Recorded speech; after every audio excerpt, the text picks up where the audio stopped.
Do either Chelsea or Aston Villa actually want Champions League football? An absolutely huge set of 3 p.m. kickoffs that have just finished in the Premier League, and we're going to talk about them. There's going to be a video after this talking about the West Ham game and talking about the relegation battle in a little bit more detail ahead of what is a huge set of fixtures that concern that tomorrow as well. But I want to talk about Chelsea and Villa in the main for this. But before I get into that, thank you once again for all the support so far on this channel. I said there'd be a lot of content this weekend. It's a huge weekend of Premier League football, and thank you to anyone that has subscribed. We're very nearly at the 1,000 subscriber mark, so if we could get there by the end of this weekend, we're just less than a couple of hundred away, I think, by this point. So be in that number, be in that first 1,000. That would mean a hell of a lot to me. Make sure to like the video, hype the video as well. You can see all my social links at the bottom there. And I want to shout out Reese Mullins as well, who helped me make this, who's a Spurs fan who's just started a channel, so make sure to go and check him out. Now, Villa and Chelsea both dropping points at home today, this afternoon. Leeds getting a big point away, despite the fact that Villa came from behind to get that point, and obviously dents Leeds' confidence somewhat slightly, but it's still a big point for them. Brighton today obviously winning away as well, and as I said, I'll touch on the relegation battle in a bit more detail in another video after the West Ham game is finished. But let's start with Villa, actually, because that is the game I watched this afternoon. And Villa started poorly. Leeds kind of got the upper hand. Anton Stach got an absolutely brilliant free kick, reminiscent of Gary McAllister's in that Merseyside derby all those years ago, if anyone remembers that. But he put it straight in the top corner. It was an unbelievable strike. And Leeds had a couple more mini chances after that. There was a potential shout for a penalty as well with Martinez grappling. I think it might have been with Ampadu. I think it was. Let's have a look at the starting lines. I think it was either Ampadu or it might have been Jaden Bowen. No, I think it was Ethan Ampadu, which, you know, was Villa were a bit fortunate, I think, to get away with. But they were slow kind of getting into it. I think Villa are really missing Tielemans and Kamara at the moment with that kind of creative passing from midfield. Like, Onana can do that at times, but I think he's more of a destroyer that gets about the pitch.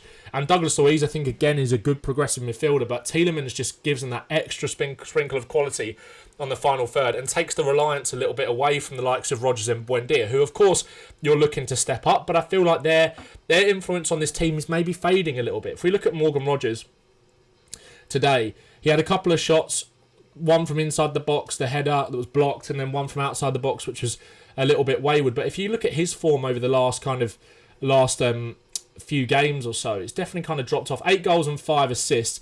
Scored in the Premier League away at Bournemouth a few weeks ago, which was a great finish. Got an assist against Brighton in that home game, but we're not seeing anywhere near as much impact from him. And I think that is almost correlating a little bit with the fact that, look, Villa have had a lot of fixtures to play, being in the FA Cup still up until last weekend, and obviously playing European football this side of Christmas. But you're not quite seeing that same level of output from him, and not necessarily same level of quality. I thought they looked a little bit brighter when Jadon Sancho came on and Barkley came on as well, but Leeds kind of sat back further into that sort of block. And you've got to give tremendous credit to the way that Leeds dealt with Villa today.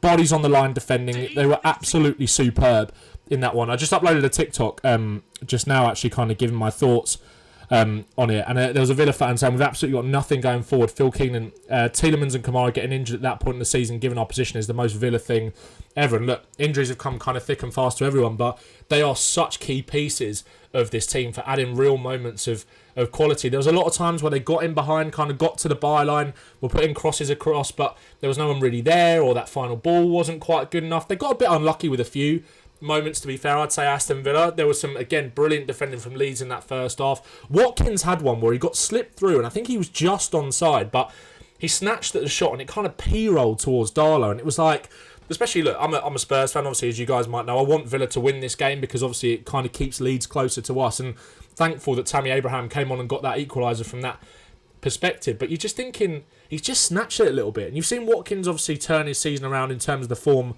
over the last few months. Looked a lot more like himself, but that was poor. And then there was another one as well where, again, Cole Darlow, shout out to him, I thought he was brilliant, but he makes a brilliant save from Onana, or it might have got clear off the line. There was a ball that was kind of hoisted into the penalty area, knocked down for Onana, and he had a shot that was, I think, saved by Darlow.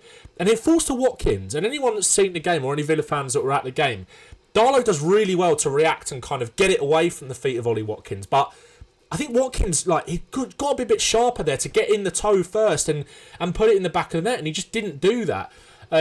So again, I don't know whether this Villa team, they've come from a position where, look, I never thought Villa were going to win the league because I think City and Arsenal are just more consistent and better than them, despite the fact that the points gap and the fact that Villa have won 2 in their last 5, same as Arsenal, obviously, to be honest. But you just trust Arsenal and City a little bit more in terms of taking it to the end game.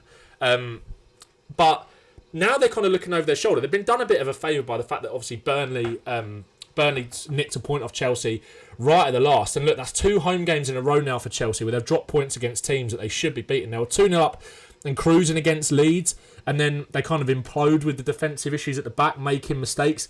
And Leeds getting to score that goal, and then that was equalised, wasn't it? They got a penalty to make it 2-1 just before. But from what I've seen, I didn't watch the Chelsea game this afternoon, but I've been keeping an eye on social media, and I was watching the goal rush on Peacock, and they were the times it sort of cut to the Chelsea game. There was nothing really much happening. There wasn't loads of chances. I've seen Chelsea fans kind of describe the team as almost a bit arrogant in that game, not really going and killing it off. Almost a bit like what we were saying about Arsenal the other day. They've got to show more to go and kill the game off, really. And they didn't really do that. If we look at the stats, and then with set pieces in this Premier League, you switch off. Obviously, they went and got a red card as well with Fofana. Can't be diving in on a second yellow like that, on a yellow card like that, to get yourself sent off. And then obviously they're a man light at the back as a result. I'm not sure if they made any substitutions. I know Palmer obviously came off, so I'm presuming that Tosin came on, I think, for Palmer. So obviously they did have a man at the back, but Fofana, you want him in there from the start, kind of helping out at the back. But I think someone switches off at the back post as well, where Fleming gets that header. It might have been Delap, and obviously Delap at the end as well. He blazed that chance over. I've seen that when it fell to him, and it's just like there's been a lot of debate and narrative, I think, around Delap in the Chelsea fan base over the last week or so that I've sort of seen, where fans aren't necessarily happy with him, not necessarily convinced they're not seeing enough. I know there was that whole incident at Hull in the FA Cup the other day where he was too casual with that chance. He thought it had gone over the line and then didn't put it away. Did go on to get 3 assists, I think, in that game, didn't he? I think so. Yeah, but João Pedro obviously scoring another goal. It was a brilliant pass from Caicedo to open it up. Neto, a really good run and putting it across for João Pedro. But yeah, if you look at it, right, you look at the momentum bar, Chelsea obviously kind of having all of the ball. It didn't really, from what I saw some Chelsea fans saying, Burnley didn't really get out their own half a lot of the time, but they still managed to get 12 shots on Chelsea's goal. Had 1 big chance. And I think that's where you just got to go and kill it off. Chelsea only had 3 big chances in the game at home against 19th in the Premier League. And it's just not really good enough. Like, not really good enough at all. And then the red card changes your plans slightly as well, which, Chelsea have had a bit of a discipline problem this season. But this has been a fixture of Chelsea, really, under Maresca. And now it's starting to slowly creep in, I think, under Rosina a little bit as well with these last couple of games. Like, if we go back earlier in the season, I think I saw a stat earlier that Chelsea have dropped more points at home in the Premier League from winning positions than any other side. Or it might have been, I think it was at home. I saw it pop up on Twitter just before I quickly did this, and it's like, do these two teams want Champions League football? They need to be more ruthless than this, these two. And I think, look, Villa got injuries. They are struggling in that aspect at the moment. Their form has kind of dropped off. If you look at the last 5 games, Chelsea have obviously been in decent form. Villa, not so much. Villa kind of in and around the mid-table position, which is, look, there's a couple of teams in and around that Champions League race that are in and around them. Liverpool aren't perfect either. Look, Liverpool have only won 2 in their last 5, the same as Aston Villa, lost a couple of games, but Liverpool, I think, towards the back end of this kind of little run are starting to look a little bit more like themselves, where Villa are sort of fading a little bit, which does tend to happen with Emery teams. I think they can be quite streaky. Look, that's not to take anything away from how good they can be. That's just updated, so maybe they bumped themselves up into 7th. But again, basically the same sort of points as Liverpool and Arsenal and City. Look, I'm not saying no team have been perfect, obviously, but yeah, it's these two. They've just got to be a bit more ruthless. Like I said, especially Chelsea, and like I said with Maresca, it was a bit of a theme under them earlier in the season where they weren't quite killing games off when they should have done it, and they're kind of allowing teams back in a little bit too much, and it's just not. It's just poor. Like this Villa game, they went 1-0 up in that one as well. Bournemouth, that was a bit of a crazy kind of game, but yeah, it's poor from both sides. There's a lot of football still left to be played, but that is getting really bunched up now. Brentford obviously kind of in this conversation as well. Dropped 3 points at home to Brighton as well. Not many people kind of saw that coming. And Villa have still got a buffer. Look, don't get me wrong, they're still 6 points clear of Chelsea, in 3rd place, and who knows what's going to happen with City later. And then if Arsenal to drop points this weekend, Villa are still kind of in that title conversation but they're fundamentally just not scored enough goals. They've scored less goals than anybody in the top 7 so far this season. But if United win away on Monday at I was going to say Goodison Park, the Hill Dickinson. If Liverpool win tomorrow, then it starts to get really kind of tight in and around there. And will it just be the likes of Liverpool find themselves a bit more again on their Arnie slot, kind of figure it out a little bit, start to put the pressure on?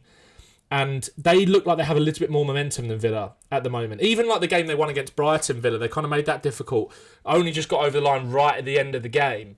So yeah, it's a tough one. They've got Wolves obviously away next, which is a chance for them to pick up points. Chelsea got Arsenal away next as well, which is no guarantee of them picking up any points. And then Liverpool has still got to play this weekend, as have Manchester United. Brentford play Burnley next week, and Burnley have hit their straps a little bit, to be fair, in the last couple of games, coming from behind against Palace and against Chelsea. So that's not going to be easy. But this race for Champions League football, who wants it? Let me know in the comments below what you predict is going to happen with the Champions League race. Look, it looks like we're probably going to have 5 teams in it. Who's it going to be? Are Villa going to drop out of it? Are they going to fall away? Are they going to finish 6th? Are they going to still just sneak in? Are Liverpool going to figure themselves out a little bit? Got a tough game tomorrow, but there's still very much all to play for. But it's very disappointing for Chelsea and very disappointing for Villa that they dropped points in the way that they did today. Villa, not good enough really from the start, gave themselves a bit of an uphill battle. Chelsea should have killed that game off. Let me know your thoughts in the comments. Make sure to like and subscribe, and I'll see you later on.